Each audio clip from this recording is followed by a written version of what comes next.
Hey guys, um, I have to apologize firstly. Obviously, we have not posted an episode in over a month and a bit. That's all clearly on me. I've just been going through a lot, but also it was Christmas time. There's a lot going on, so please bear with me.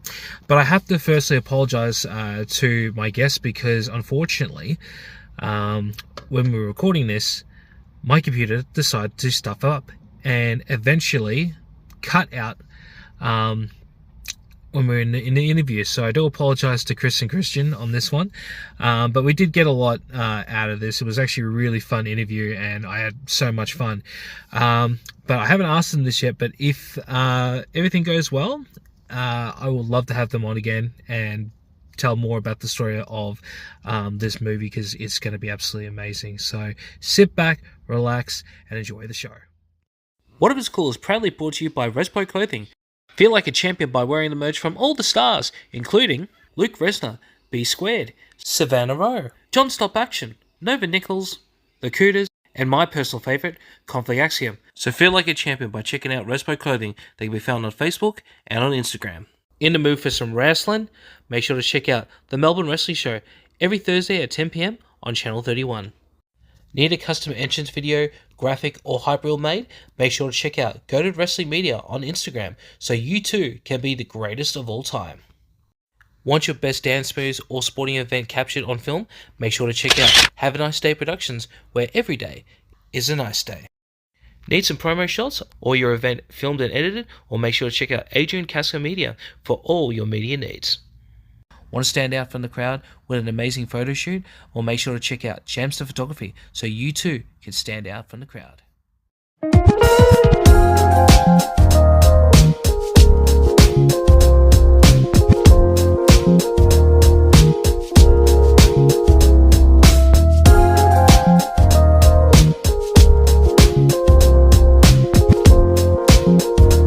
And welcome to another episode of What If It's Cool, the show where we talk about anything and everything that is cool in the world today. I clearly have hay fever because I'm going to be coughing, sneezing, and possibly crying during this episode, Daniel-Paul Crowe.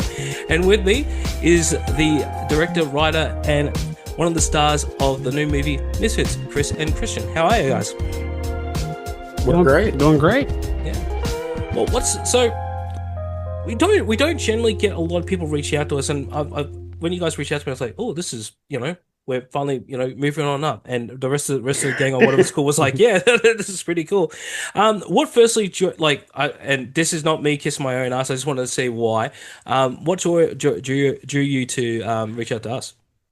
So while I was doing research about, where we could possibly do marketing, have conversations, we looked at, the niches in our film is, it's a drama, it's got comedy, it's, action, romance, holiday, all that jazz. So, but one of the things that's kind of one of our differentiators is the focus on indie professional wrestling.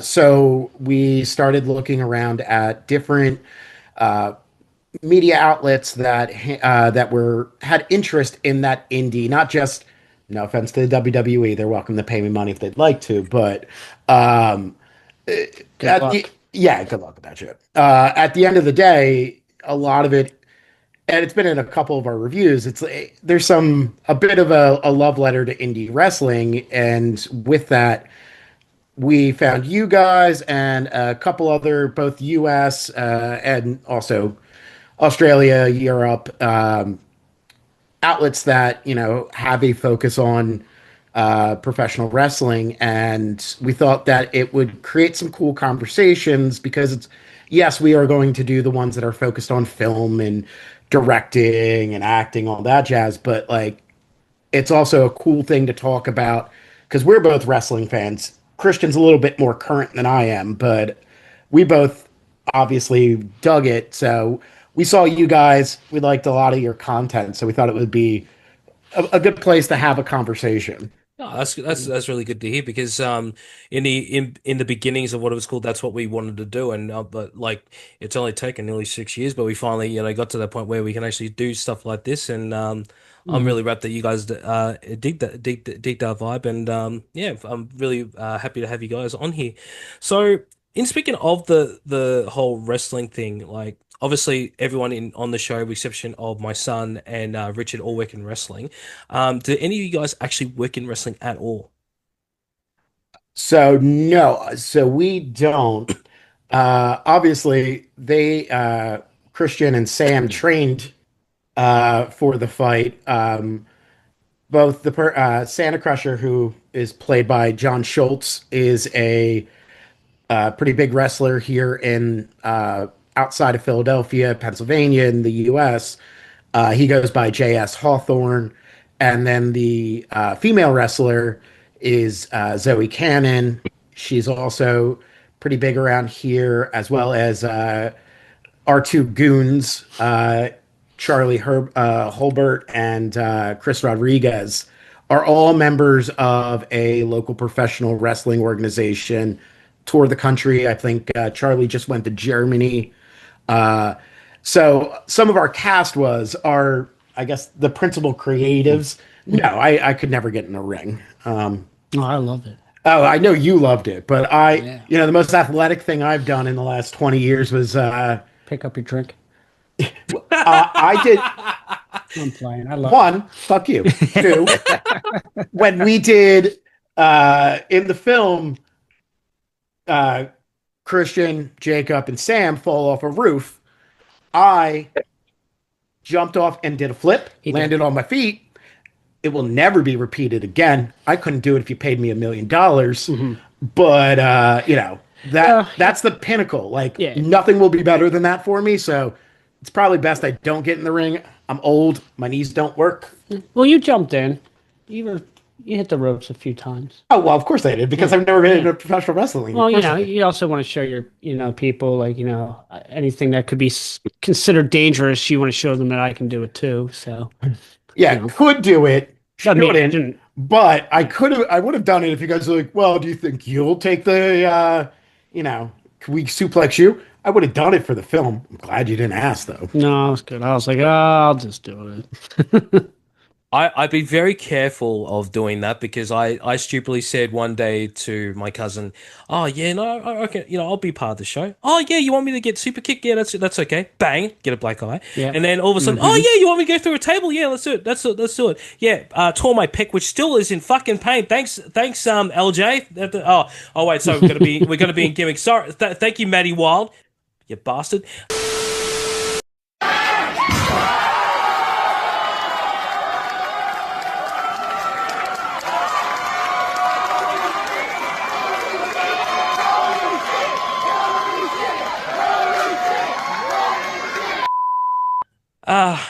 It just wouldn't be an episode of What Is Cool if we didn't put that fucking clip. But the reason why I asked that is because obviously I don't know what it's like over there in Philadelphia or even just America, but for a lot of places, especially here, to get people involved from wrestling and also to tell a story and to do all stuff. Some people are very, very well. They're still very kayfabe and still very protective of the business. Did you have any challenges with anybody while making the picture? No, I'll be Mm. honest. We partnered with an organization called Three Legacies Wrestling. They're outside of Lancaster, about an hour outside of Philly. Um, they were nothing but accommodating, and all their stars, their crew. They saved us such an immense amount of money because obviously, Super nice too. super, Super, super nice to us. So, yeah, super nice. Um, they let us film at live at one of their events. Like that whole sequence was a 9 minute long match that we did for their crowd. Three Legacy Wrestling fans like came out. I asked them to be mean to them. They yelled terrible things at Christian and Sam. loved it. I told them halfway through, you're going to switch over. Now say mean things to these people. Yeah. Which was awesome. I got to play heel and then face. I was baby, so I was like, oh, I get to play both. That's awesome. So, Yeah, one match you got to go from heel to babyface. That's always fun But to no, do. they were mhm. absolutely fantastic. And I think that we meshed with Three Legacy at the right time. A former WWE superstar, Ricardo Rodriguez, is one of the people that run it, and they have gotten to the point where they're as big as they can get in Lancaster, and they're starting to try to look at digital means and other ways to continue to expand, doing more of a road show thing where they are doing shows outside of the area. So it worked out in a great way for us to represent them in the film. We have their logo everywhere, all that jazz. But also, obviously they're helping us immensely, but we could also help their brand as well as they're trying to expand and show these absolutely amazing wrestlers elsewhere. Mhm. Wow, that's pretty cool. Like I didn't know that Ricardo was part of it though. That's very very Yeah, when very he told me interesting. his name, I was like, you know who that is, right? And he, like you said, he's more. You got out of it in probably like what, like little after Attitude Area. Yeah. Like halfway through Attitude Yeah, Area. so I still watched it from going forward, and then so when he told me the name, I'm like, you know who that is, right? And they're like, no, I'm like, oh, okay. And then when I met him for the first time, I was like, I just want to say, your Royal Rumble appearance was like the best ever. And he was like, thank you so much. I was like, that's all I got to say. I'm like, other than that, let's get the ball rolling. So Fair. I was the dick who went to lunch with him. I went to when this is all getting signed, I went up there, I checked out an event, and a couple days later, we went to lunch together. Yeah. His name is Ricardo Rodriguez. It goes by Jesus. So, uh, but we went out with him and Ronnie, who is Ronnie Ramon, who's their marketing manager. And I'm sitting there, have a great lunch. We had some great conversations. We talked about the film, we talked about life. And then I'm like, and I call Christian. I'm like, oh yeah, man, this meeting with the wrestling guys went really, really well. And I'm like telling him, and he's like, I just felt like kind of the idiot because I didn't know that I was dealing with someone that had been known. pretty no, yeah, he was. He was big. He No, was. no, no. Don't get me He was wrong. top tier manager for and wrestler for a little bit. Well, yeah, he still wrestles too. Oh yeah. Yeah, Oh yeah. especially the luchador stuff. They He's never stop wrestling. crazy. Hey, if you think that's embarrassing, just oh God, I can't believe I'm telling this story. I'm not going to mention the name of the wrestler because obviously that has been revealed. But I was telling a story about I thought I had heat with a particular wrestler, masked wrestler, and I was saying all this stuff and not knowing because apparently it's an open forum. Everyone knew who the person behind the mask was. I was telling the story to the man behind the mask, and he was sitting there getting angrier and angrier and angrier. And I'm thinking, what's wrong, And eventually, he just like looks me dead in the eyes and and then smiles and goes, I'm an insert name, and bang, I went. And that's how I went through my second table. No, that's how I learned how to shit my pants because I have never ever been that embarrassed in my entire life because the promoter, my cousins, and the rest of the locker room were pissing themselves laughing because they're like, "How the fuck do you not know that?" I'm going, "Well, first and foremost, I've only been in the industry for at least a month at that point." But they went, "But Yeah. everyone knows that." I went, "Oh fuck, Well, I didn't know that. I didn't know." Yeah. Thanks for Scott. something that could have been brought to my attention yesterday.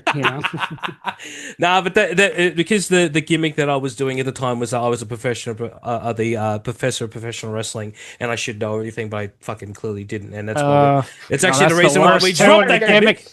When the gimmick goes after the same gimmick. That's, That's a double. That's like the double reverse gimmick.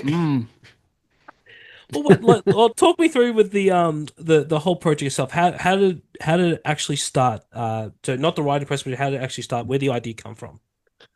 So originally, it was Christian did a little like short type of thing many years ago. That was just three friends that came home for Christmas, and we got together years after, and we start and. He's like, oh, like we should do something with it.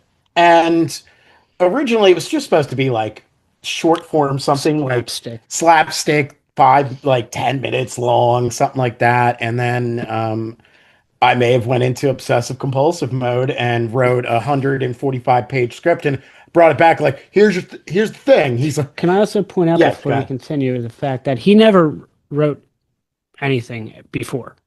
So he never.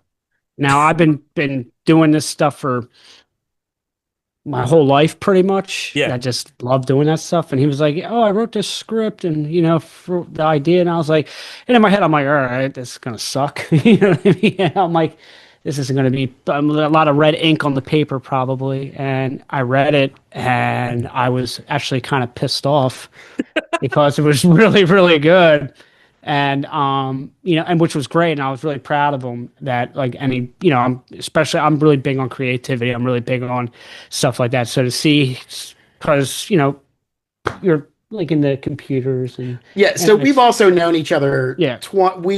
Me and Christian have a pre-existing friendship before we ever did anything creatively together. So we've known each other for 20 something years, and there was zero inkling I gave him that I had any creative bone in my body. None. Other than some very savage jokes occasionally, which I might have used in some stuff, but that's fine. Yeah. But I'm like okay being a ghostwriter, hey. But when I saw it, I was just proud and I was just happy for him because like anytime you find that creative like spark, you see it blossom into something, I knew he was gonna like be really excited and happy as it went, and I was just like how he hustled, how he just did everything, and like he went going with it, and like I was just like, okay, we'll see where this goes, and it just. Like I couldn't have been more proud of him, well, everybody that was involved in this, but just to see him like kind of take the reins of this and go with it was like really impressive to me, and I just was like very happy to just be a part of it at that point. Yeah, it might have been like an idea that I had, but it's really cool seeing someone take that and then make it a million times better than what it could have possibly have been anyway. Yeah, it ended up changing significantly into what it was. 8 rewrites later. One, it wasn't, a 3-hour Marvel movie anymore, but under 2 hours. That's every script, pretty much. Yeah, but yeah, no, the idea started with 3 friends, and then it ended up being more. All right, well, I also had a lot of around when we started. Not so much when I started writing it, but when I guess like during the last revision, I had dealt with I've lost a few people recently in the last few years, and grief was a big theme for me. And I'll be honest, doing this was a therapeutic way through some of that. And so the script kept getting the dick jokes are still in there, but I kept on. You gotta keep all the dick jokes. If there's no dick jokes, then what the fuck's the point of the movie? Exactly, but dick jokes equal money. Well, yeah, that's why they're in there. But the comedy stayed, but we kind of kept layering more and more dramatic elements through it to kind of make it more of a real film, but more like real life. Yeah. Well, I think if you're like, because I have a bit of a background in film as well. I think if you are putting that personal touch in there and adding all different kinds of elements, it does work. And if you're putting all your heart and soul into it, it will come out to be a better product. But when you're incorporating loss, death, and all that stuff, it can really pull on the heartstrings, especially if you film it. Obviously, we haven't gone to that part yet, but did you feel any strength when you were filming certain parts of the film because of the grief that you've said in the last 3 years from that? I mean, so I think more in post-production than necessarily while filming. I think filming is such a tornado, though. Like, like the Josh breakdown scene got me that night. Like I got in my car and I felt it. Some of the like on day 2, which I made Christian meet Kat here. Hi, this is your fake romantic partner. Second day, we're gonna do the big emotional scene at the end. That one kind of hit nice, but a lot of it was more as I was getting post-production stuff back, and we were starting to cut scenes together, because I think I still had a fair amount of imposter syndrome. We all did. Yeah, I think we all were like, we're having fun. It's good. It's fine. And in our back of our head, we're like, it's gonna be garbage. Yeah, It's like, gonna oh be god, fucking this hot ass is gonna be garbage. shit. I'm gonna be embarrassed, and I can't act. What am I doing? but the stars aligned, or Yeah. Satan came to town, or It's some just shit. when you get a good crew together and everyone has each other's back, and like there was times where, we're doing scenes and you could tell someone's struggling with stuff. Someone would jump in and help out and like, re-encourage, and not even just him as a director, but the other cast and crew. It was just overall like just like I could just say like it's like it was probably like one of the best positive forms of teamwork I've ever been a part on, where I just see everyone kind of like just either piggybacking off of each other or just bouncing off of each other at the same time. It was just a really good time. So when it comes to the stress and the feeling of stuff, I would definitely agree. Like at that time, everything was so go, go, go that like there was no time to, I guess, sit back and Yeah, I didn't soak it in. to feel the emotion. I think we knew if it was good, or like, did they hit the mark? Yes, I could, filming the one roof scene, like I knew I hit the mark, Yeah. but I can't say I felt it personally until I watched it back in post production a couple weeks after. That's when I was sitting in my like, and yeah, I had the feels, I had the thoughts of the people that my mom, my dad, all that stuff, and also thinking of like my kids, because I wrote this with no specific child in mind, just so they don't get at me. But like the kids in it are amalgamation of obviously have some elements of my children. So seeing like that kind of emotional scene, yeah, it definitely hit me, but not until post. I think the tornado of filming is Yeah. it's hard to feel sad when I'm also worried about who the fuck ordered lunch and when will it be here, and like yelling at one of the cast or crew like, yo, when's lunch getting here? Whenever it fucking gets here. Did you go pick it up? No. Okay. Motherfucker. Yeah. You go back on the other side of that camera. Yeah. Yeah. And what he said to that too was just like with his kids and stuff like that, like watching it, like also he wrote it in a way to where at the beginning of it things change as rewrites happen, but like he said, we knew each other for 20 years pretty much. And so he remembers me back then, and I wasn't the best person to be around at the time, and like and I saw elements of writing of it in there with that character who I play, but also other characters involved in that we might have known. Where I'm like, I see where he got that from. I remember this. I'm like, man, he's really hitting home, because it does take place in that time frame when we were kids. So like, it was really cool to like, I don't know, it gets like a nostalgia kind of feel to it. Was Yeah, a little in bit. there. I called back to our dirtbag era. Yeah, I was a piece of shit. So I ain't gonna lie.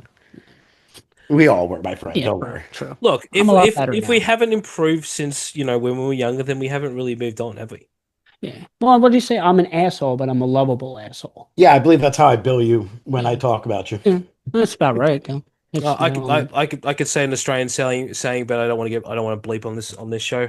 Pat, you know the word I'm going to be saying, and I'm not going to say it, but he would be actually. Hang on, do you say? Nah, fuck, I'm going to say it. Do you guys say over there like freely like we do? Oh yeah, we might get shifty eyes, but like it's such a good word. It's a really good word. No, we don't say it as often. It's like, You save it.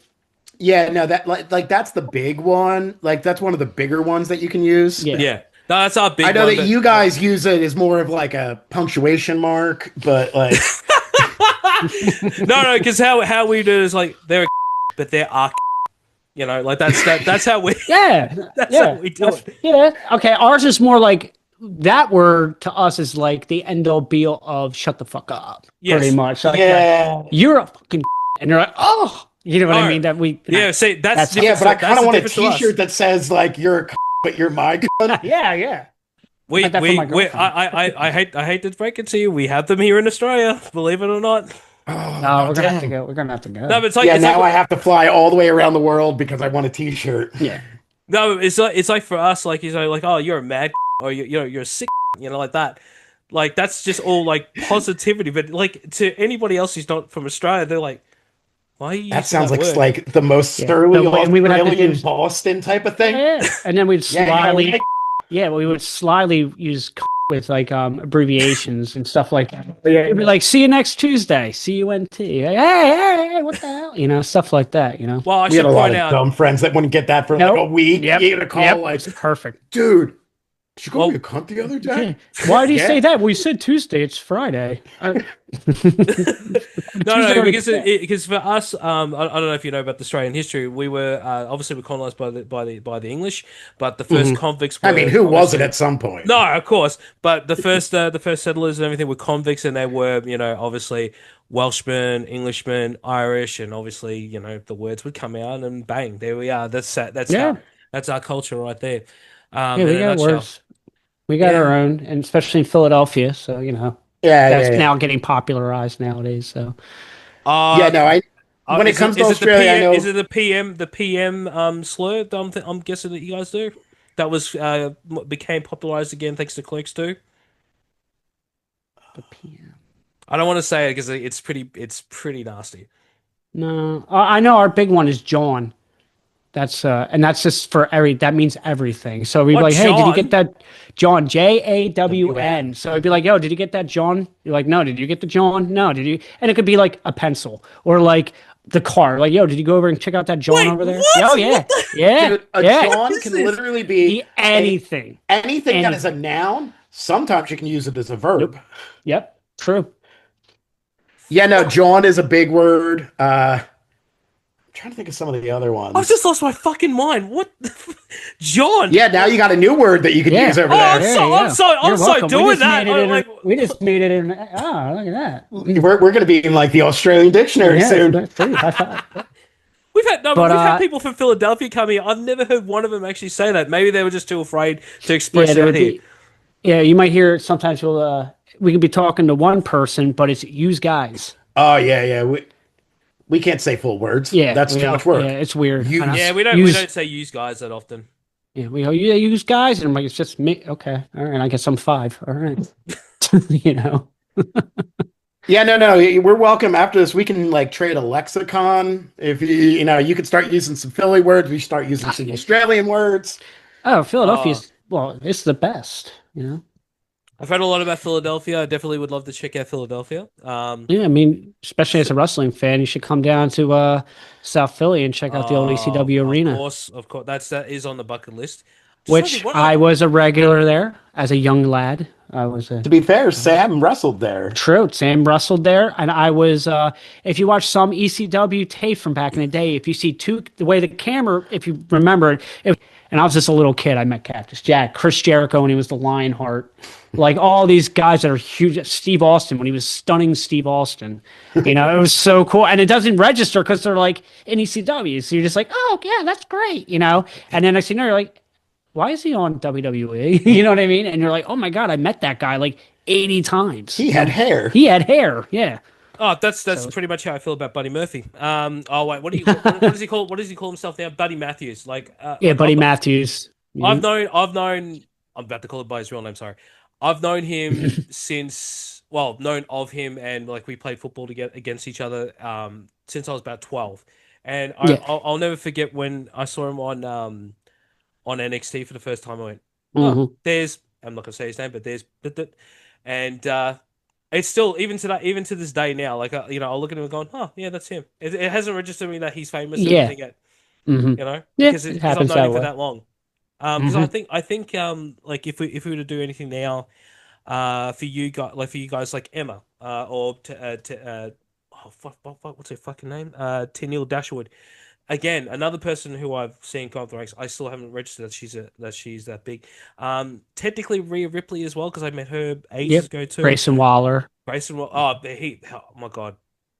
He's I'm really good at pointing out people in WWE when they come out, and I'm like, that guy's going to be. I'm not like it's the next best thing, but like I'm like he's going to be something. I have my eye on Grayson Waller. I think as long as he doesn't get chewed up by the machine, I think he could be a standout star. No, he's going to be the machine. Like he's always been a guy who knows exactly what he wants and knows how to get it, and he's just I can't say one bad. I love he stays in character.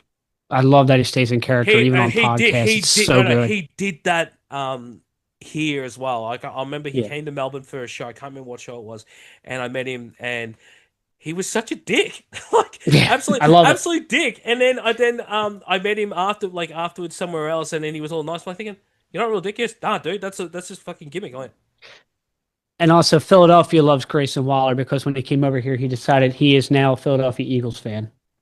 So he rocks all the Eagles stuff. oh shit, We support Grayson Waller. Now I'm gonna get in trouble. I'm a Giants fan. Ooh, That's unfortunate for you. Yeah, I know. Yeah, right. Oh, I mean, yeah, we're shit right now. yeah, we're And shitty, but- it's very likely that what time is it? We're not losing yet because the game hasn't started. no, not yet. But we're not the Giants. So No. Yeah. No, but the one person who like now it's only because she's been in AEW for so long and she's changed her gimmick and now I have Tony. like stage fright. Yeah, Tony. Yeah, Tony's amazing.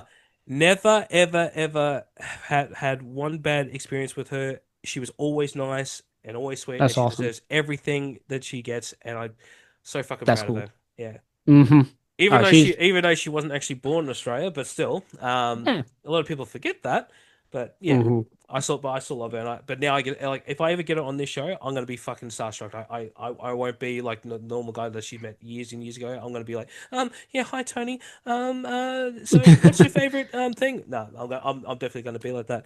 All right, back to the Yep. to the actual interview. We're going off a tangent because we're talking about wrestling. Funny. Yeah. Funny, we talk about wrestling on one of its cool. I know.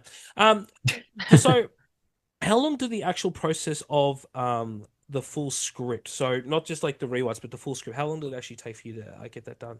to write it, probably say the full process was probably if you made it contiguous, because once, I kind of put it on a shelf for a little bit when we were like, Yeah. we can't do this justice Yeah. with where we're at. This was years ago. So the first iteration of the script went on a shelf for a bit. Mm. But I picked it up a couple years later. So probably total write time with including rewrites, probably 8 months. That's not too bad considering that you've done a full length movie. It could have been up to 2 years sometimes for some people. I'll be honest, my writing style is I wasn't not quite obsessive compulsive, as like I said, but like if I'm writing something, my brain is generally always thinking I'm walking my dog. I'm falling asleep. If I'm not actively doing something else, my brain is probably on the thing that I'm working on. So my brain's always like, oh, now we're going to develop that scene. Wouldn't it be cool if we did this? All right. And so I typically tend to write. If I'm going to write, I'm going to write. I'm not like a page a day over the course of 4 years. More of a Stephen King than than one of those writers that are like, oh yeah, I've been working on this book for like 6 years. Nope. I cranked that shit out. And that's why there's probably 8 rewrites, is that I cranked it out so quick. And then you come back and you go, oh, well, there's a lot of it was a refinement thing. Yeah. I tend to talk too much in general, but also I write in a very long form way. I sometimes be pretentious and use big stupid words, and then I got to go back and lop off the end of sentences. Like, there's no reason that every sentence has to be a monologue. So for me, it's checking my me being pretentious about shit and dialogue. On the dialogue and paring it back. So, but I'm going to write something. I'm going to write the entire idea all the way through. I think to get through one full draft of it, I probably did it in 2 weeks. And then I went back over the course of, another like 4 or 5 months and went back, ran through it again. Or I came up with a scene that like, oh no, this connects this so much better than the crap I had before. And even, with our budget and the fact that everybody was we had to do a very long shooting schedule because for budget purposes, we filmed almost like every other weekend over the course of 2 years. Or my filming was about a year and change. Yeah. Um, Sometimes things happen. We had some younger cast members that weren't able to make a day or something like that. Well, we don't have the money to cancel a shoot day and reschedule it. So I might be up the night before. Also, obviously I know Christian, but as I got to know Sam and Kat and Jacob and Russell and Carly and got to know their personalities, one, I could write better scenes for them because I know their delivery. But also, we had a fair amount of really good improv, especially Christian and Jacob. So the script was a guideline, and depending on which scene it was, the dramatic stuff was more script out. The comedy was give it room to breathe, give it room to throw a good joke. As much as I wish I wrote it, like he's walking away with the sexy elf, and Jacob, who plays Spencer, comes over and asks, "Did you get another hooker?" And you're like, "I don't know." And I wish I wrote it. I didn't. So the script takes a while because I write everything down and then I go back and revise. I guess to answer the original question. Yeah, and to piggyback with all that too, on that part is like you're with the improv, like you also have to give yourself credit on that because it wasn't like we just went out there and he's like, oh, there you go, have fun. He would give us like, all right, here's the scene, here's the beginning, here's the middle, here's the end. You got to get from here and get to here to get to here. Just here's the plot line. We're like, oh, okay, and so we just go off. It's like working wrestling. They give you a rough idea what you need to do, but this is the end. Exactly. When they're going out there for the prom. Absolutely, yes. Yeah, in the comedy, for those scenes, yeah. Yeah, in the comedy, it's about giving. In comedy, it's about giving a roadmap. In drama, usually you're going to stay super close to the script because when we try to be dramatic and improvise in drama, it tends to come out pretentious or overdone. Overly dramatic, yeah. So because I've already looked at myself and said, Kris, you're being a dramatic bitch, and pared those lines down, typically those get said verbatim. But in comedy, it's very much, it's like it is like, a wrestling promo is, this is what emotion you're feeling. This is what your motivation is. Here's the, the arc of the scene. Get there. Here's some suggestions, but at the end of the day, I need you to hit this point, and here's the end. And you got to stick the landing. So some of the best stuff was the improvised stuff too. As much as I write funny jokes, some of the best jokes are just going to come out in the middle of the take. Yeah, that happens. Some of the best lines in cinema have been improvised. So you're gonna need bigger boat. To me, you need a bigger one. Yeah. I've come here to chew bubblegum and kick ass. I'm all out of bubblegum. That's one of my favorite ones right there. Yeah. They Live, great movie. I thought it was Duke Nukem, but sure. Even more relevant now than it was back in the 80s, that movie. Oh, absolutely. Oh my God. I think I have 4 different shirts with the word obey on it. I'm like, I love it. I still have the pro wrestling tees glasses that they did for that. So like that's one of my prized possessions. Even though it's just a black pair of sunnies, but still. Yeah, funny story, and then we can jump forward. So I was at a convention, and Lita was there, and my friend was like, "Oh, I want to meet her," and I was like, "Oh, okay, And so we go over there, and I'm cheap. I didn't want to buy an autograph or anything like that. I was just like, I'll just go and with him. And then I went over, and there was this guy selling pins, and they had a "They Live" like the alien face, so I could put it on my jacket. I'm like, oh, that's pretty boss. I want to get that. So I have it on, and we go over there, and she's talking to him, and she's looking over at me, and I'm like. And she's like, and she went like, come here. And I was like, I'm Lita's hot. So I'm like, and she's like, she leans forward. She's like, where did you get that? And I'm like, oh, I got it here. She's like, can you do me a favor? And I'm like, I'll do whatever you want, And then she's like, if I give you money, will you go and get that for me? And I'm like, oh yeah, absolutely. It was right after, I believe it was right after Piper passed away, I think. And she was just, and like she's like, I love that. And I went over there, got it for her. She gave me her own personalized autograph for doing that. I was like, she was great. But I just thought it was funny They Live. I was like, oh, I gotta tell that story. That was a good one. I'm just, shocked that Lita didn't, say, like give you even more and all that's really cool. She's a massive They Live fan, so Yeah, she was like, yeah, it was pretty busy there. It was Monster Mania, and it was like jam packed. Her line was like it was pretty long at that time. So like, but yeah, she was just like super cool, super nice.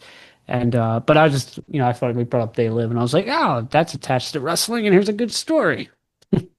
the thing is, like, as much as people like to shit on wrestling and everything, it brings a lot of people together. It brings everything into the fold, And I don't understand why people still look down on them. It's like, you know, your movies are fake as well, right? It's just like this is just choreographed, but there's nothing fake about Yeah. what we do in the ring.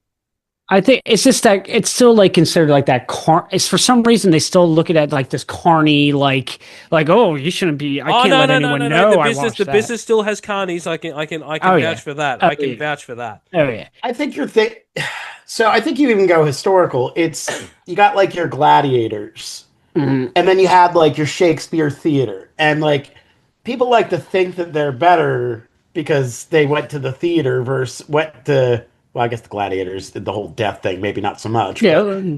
But in the end, I think it's a combination of it's acting, athleticism, and it's also like when you had the golden era, like wrestling was big, so everyone liked Hulk Hogan's Rock and Roll, MTV. When that went away, it was dork central, and I don't care. I can say that because I was a dork. Well, and I liked wrestling. It's on the era. Yeah, some of it is a little bit. Well, that's what I'm saying. When you have like Mounties and like Quebecers and like stuff like that, and you're watching it, Mantar. Mantar, and all that stuff. Goon. Let's keep it going. Yeah. Oh yeah, we could, but like so then when you're there, and then you're like 11 years old, and you're like, what do you like? And it's like a bunch of girls and boy, you're like, oh. And you're like wrestling, but you're like, I ain't saying that. I'm a big Mantar fan. You know what I mean? Yeah, so you're just kind of like, and then you become like a closeted wrestling fan. And then when it got big in the Attitude Era, everyone loved it again, and then it went away again. It is very cyclical, but I think that it gets seen as like this hokey thing because there have been periods where it was pretty fucking hokey. Especially mainstream wrestling. Yeah. But there's also like, if you can get a room of adults and kids they're out there screaming their heads off. Like, if I learned anything doing this movie and getting in front of that crowd when we did the live match, holy shit. Yeah. Like, passion. Mm-hmm. So I think like what you have to respect more than anything about wrestling is it gets people invested. Storytelling. And it's storytelling. And there is just to get that level of passion out of people that it's like a Thursday fucking at 7 p.m. And what you were getting back with the indie style of wrestling is like, it isn't like it's like John Cena coming out there or like Steve Austin or like Seth Rollins and all those guys now that you already have them at the palm of your hand. You know what I mean? Yeah. People know who you are. It's hard. It's like damn near almost impossible as an indie wrestler coming up and then telling a story and getting a bunch of people in a crowd who don't know who you are to feel you and to root for you and to cheer for you and to get and then build, and that's why I'm a sucker for an indie story that gets like that blows up. You know what I mean? Like, they go in, they're living in the cars, traveling, busting their ass, like scratching and crawling, and then their name starts getting a little bigger and then a little bigger and then a little bigger and then they're signed somewhere. You know what I mean? It's like that storytelling pays off because it's not even just in one ring. It's multiple rings all over the world that they're jumping around to, and people are finding that passion.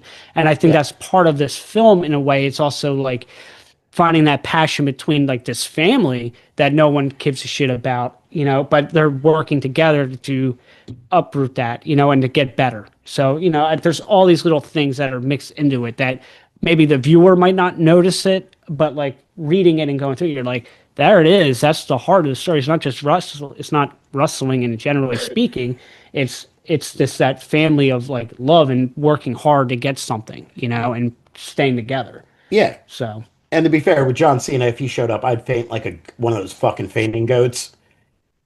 I love that dude. He's good old John Cena. It'll make you feel better because one of our closest friends on the show, Erica Reed, she actually did a seminar with Bailey this week, and she got to meet John Cena, yeah, all of us are fucking jealous at the moment here in Australia because we're like, what the fuck? I'm jealous. Oh, we're like it's great that wrestlers can get to do that, and someone as big as his fuck it, we're talking about wrestling. We're talking about a fucking movie. I'll try to keep this very quick. But interesting that someone as big as Cena can come in and actually do those kind of seminars and chat to up and coming talent. Because if you look back, not naming names, but a certain yellow red bandana wearing person would never do that. No. I'm not hating on the guy. I just Yellow, red, I get it. banner wearing bastard. You got to keep with some alliteration. Yeah, here, but I totally understand what you're saying on that. Yeah, definitely. because like well, here yeah. in Australia, yeah. Oh, sorry. Because over here in Australia, like I understand where you guys are coming from with the indie wrestling thing. For us, it's kind of very similar to that, but what is she called over there now? I think she's called Zalia. Her name is Delta over here. She's redhead from NXT. I think she's now on SmackDown. Like we followed her journey because she was just getting bigger and bigger and bigger, and then all of a sudden, bang! The moment she had her tryout in WWE, everyone knew. Oh, Golia. I know who you're talking about. Yeah. Right now. But no, like that was just a big, and then we are all fucking proud of her. Like she's just fantastic. We can't wait for the next Australian star to come out there. If I was one of the things with the indie wrestling that I've noticed is a lot of it's centered around schools and teaching. As much as like they do the events, it's all, there's events, there's wrestling. But what I have noticed is a lot of it is around bringing people in and teaching them. I know Three Legacies has one. I know John goes to a place called the Sanctuary here. And I think that's an important difference that I think maybe is something that is a newer thing, is that the indie wrestling seems very focused on teaching and bringing more and more and being more inclusive of bringing in all these people into like this kind of culture. Yeah, I can see that. Oh, definitely is. All right, let's get to the story. So, don't tell me all the ending or anything. Let's just get very basic. What's the story all about? The Misfits. I always do a terrible job. You want to try? Oh God. Without giving it away. Oh man, I suck at that. All right, so to me, from my perspective on it, it's a story of a family that and it's not just a immediate family; it's family of friends, young kids growing up together, and they're pretty much ragdoll kind of misfit kids that just maybe it's like parents aren't there, like bad upbringings, things like that, and they come together just to have each other's backs in a way and to become that family that they always longed for. And then as they grow up, they have to separate because life happens and you go away and you do things you want to do. And there's some things that happen in it and that cause turmoil, and they have to come back together and help out a certain friend with his family that is their family and help him during the hard times, especially during the holidays, and work together to not only just uplift him back to be the father that they knew he can be, but also, just be a family together as how they were. And then that invokes little ups and downs along the way and a big wrestling match at the end, pretty much to save Christmas. And yeah, it's not a bad summary, but yeah, all right. I have been giving away. The IMDb has the word "widowed" in it, so we're good to give that away. Okay, I wasn't sure. All right, so yeah. So dead wife. Yeah. So yeah, absolutely. So yeah, it's a group of like ragtag kids, and as they grow up, life is generally shit, as most of us have dealt with, and it's a lot of Josh loses his wife and. Everyone comes back and they help him and everyone helping themselves. Yeah, while going through their own arcs of finding themselves. And Yeah, and then they get the shit kicked out of them multiple times. A lot. A lot. A lot. So it's a Christmas movie wrestling where you can bring all the family, but there's a sexy elf, as you guys said before. So I think it's great. And there's a fair amount of cursing. Yes. I will fair. put that in there. Depends on your spice level on the kids with the cursing, but yes. Oh, look, we're not. Bubs is not going to be part of the watch along when we eventually do the watch along and watch the movie. Like he already has to hear enough coming out of me, so I don't want him to anymore. Yeah, hard R's are for the, I guess, would be cursing in this one. Yeah. There's a lot of strong language. There is minimal sexual situations, no nudity. Okay, I and can say this now. violence. Rocco is not going to watch it because it's no nudity. He doesn't care. He could just put something up on a screen to the left. Have his phone sit next to the other screen. He can have both. Best of both worlds. I'm not insulted. Yeah, exactly. Oh, You can God. pair Misfits with whatever you want. Good bottle of wine, weird photos on a phone. Take your choice. Yeah. I'm not here to judge anybody. Oh God, you just opened a Pandora's box for Elaine to really shit on Rocco on that one. Oh my God. Excellent. I love causing conflict. Yeah, we're here to help. Unc, if you're Or her. watching, that's all going to be Elaine and these guys, okay? Not me. Oh Jesus Christ, this is fun. This is what I love. Seeing people very passionate doing what they're doing here, and it's really good to hear about that. The last thing I want to ask is because obviously there is a lot of wrestling elements here. When it comes to training, how much did the cast actually do, and who wasn't a wrestler? Who do you reckon may have been the next person to become a wrestler out of it? So I guess from my perspective, so we did rehearsals, probably about 6 or 7 rehearsals over the course of about 4 or 5 weeks. Christian, Sam, John, Zoe, and myself. We And Russell. Oh yeah, and Russell. Yeah. I came up with the kind of 9-minute routine. We brought in Charlie and Kris as well to it. So we rehearsed it quite a bit. Ironically, we, though Sam has been a wrestler at one point, I would say Christian would be our next big wrestler. The guy that comes off the ropes, the more high flying guy. I love Sam, but I have a feeling that he's now in jobber status. Christian can be the top of the bill. No. Oh Mhm. no. He's like Demolition Man or the Junkyard Dog now. Yeah, I like to say more of a Shawn Michaels. I was a Shawn Michaels guy, so I was like, let's go out there and give it the best I can do. I'll soak my wounds up when you say cut for the last time, you know? Yeah, well, I mean, there's a quality line in there that we called you the Heartbreak Elf. Yep. What you said? You turn around and says, "I've lost my smile." I always lose my smile. I get it back though. I get it. That's a line I used all the time from my mom when she didn't watch wrestling. I'm like, I just lost my smile, mom. You know. Thank you, Sean, for that. Got me a lot of extra $10 on my allowance when I was a kid. But like the training itself was that was good. That was a lot of fun, and it was hoping I didn't get to see stars, and they were really good with no, I did like dumb backyard wrestling stuff when I was younger, Didn't we like all? legit stuff. Yeah, but like but when they really teach you like how to take a bump and how to land properly, and there's only so much you can do with like getting a suplex. And the guy, how tall is he? John is at 6'7"? least 6'3", 6'4". Yeah, he's tall. He's a really tall guy. So taking a suplex from that height and everything, and having to learn how to land, not just tucking your chin, but how to land properly. Yeah. First time match, first time everything, crowd like Adrenaline. going like, all right. And if this get, and we shot that live.